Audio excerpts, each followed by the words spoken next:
roll him onto his side, okay, to do a log roll. And what we're going to need to do with that is you get 3 people. Boogie, you happy to be one of the?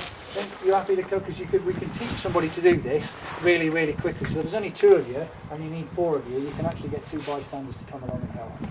Okay, Kev. So you're part of the 3-man team. What you want to do is put your tallest one at the head end. Okay. So Dave, you're slightly taller than the other guys. We'll have you at the head end. Right. You need to kneel down by the side of your patient. Okay.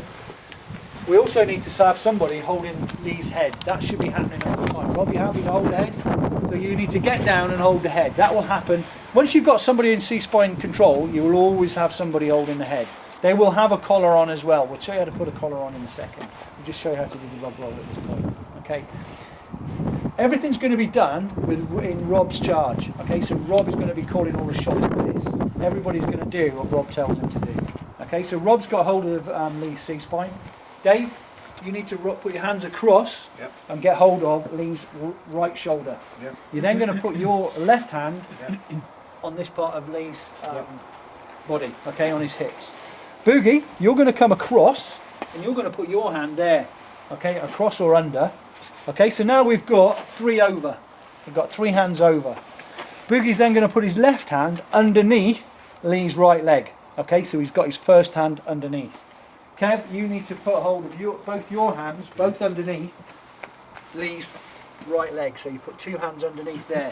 So you've now got 3 over and 3 under. This is kind of gold standard for the log roll. Okay, everything's going to go on Rob's charge. He's going to make all the decisions.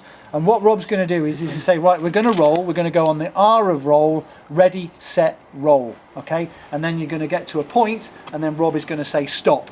Okay, so it's important that everybody rolls and everybody stops at the same time to keep Lee's spine in absolutely neutral position. It's not going to move, it's not going to twist at all. Okay, we want to get this patient up to a 90-degree angle. Okay, right, Rob, on your call. All right, lads, stand by to roll. On roll, ready, set, roll. Okay, and stop. It's good to say stop because everybody will know when to stop at exactly the same time. What we're going to do then is we're going to pop a longboard. This is a longboard with the headlocks on it, up at this angle. Now Rob, you just need to move across slightly there, in head and neutral alignment. And we're going to put it at this angle here. You'll notice I'm doing it about 1 foot 18 inches above Lee's head. All right, and there's a good reason for that, and I'll show you why in a second. All right, then you're going to lower, and I'm going to lower Lee onto the longboard. All right. Under Rob's call again. Rob's in complete control of this. So you're going to go on lower, go on the L of lower. Okay? Let's stand by to lower. Ready, set, lower. Okay, and I can hold the board there. Nice and steady.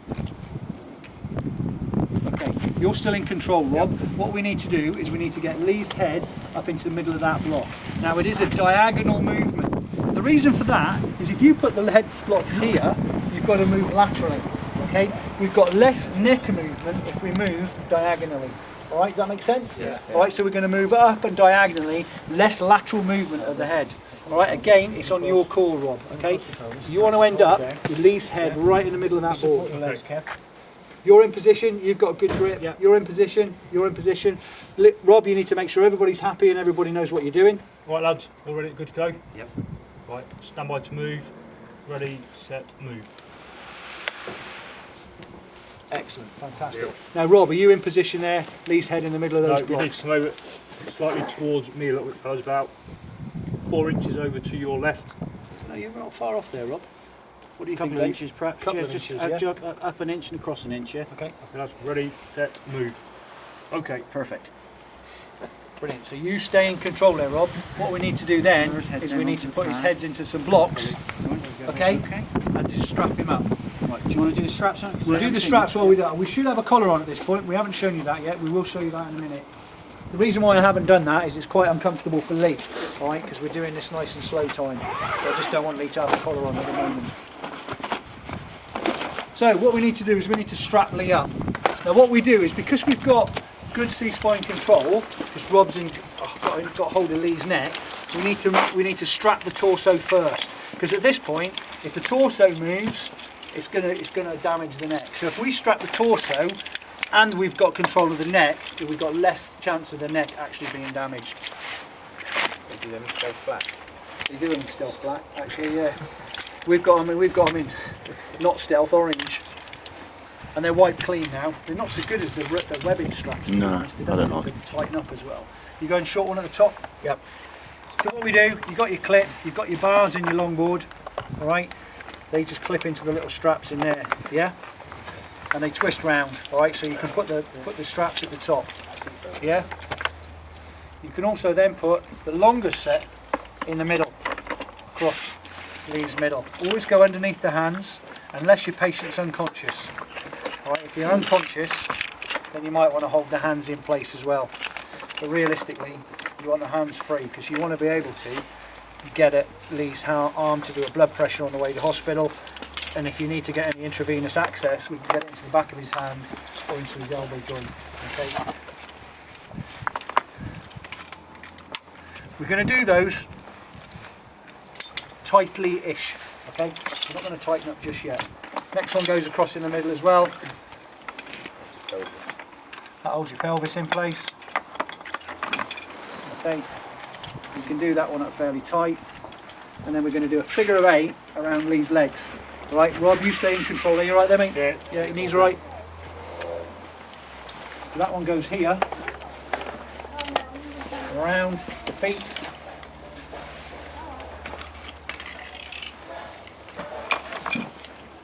Pop it into there, and then we're going to tighten up. Okay, so we can tighten those up. Now with the chest straps, take hold of the 2 straps. Lee, can you take a deep breath and hold it for me? Tighten those up and relax. Breathe normally. Okay, now we need to put the head blocks on.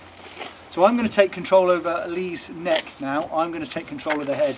Okay, I put one hand on his chin, hand on the top of his head. I'm on. I'm off. Excellent. And then we're going to put the blocks in place. Gold standard is to keep hold of the head until both straps are on.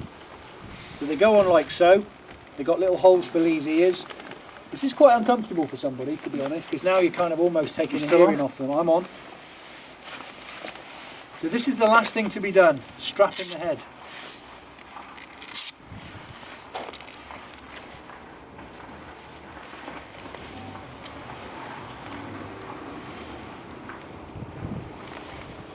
You alright, Lee? Okay, mate? You okay? Yeah. Mark, why is it the last thing to be done? You'd think that to get the head stabilised first. Yeah, but you're stabilising the head. So you have stabilised the head first, but you were doing that on your own, with your hands. So we didn't need to do any more than that at that time. So then when we stabilise the chest, you haven't got any movement in the neck, because the chest, the torso, is strapped down, and you've got hold of the neck, so you've got no chance of it moving. You then move down the body to stabilise the rest of the body, and then you do the head last.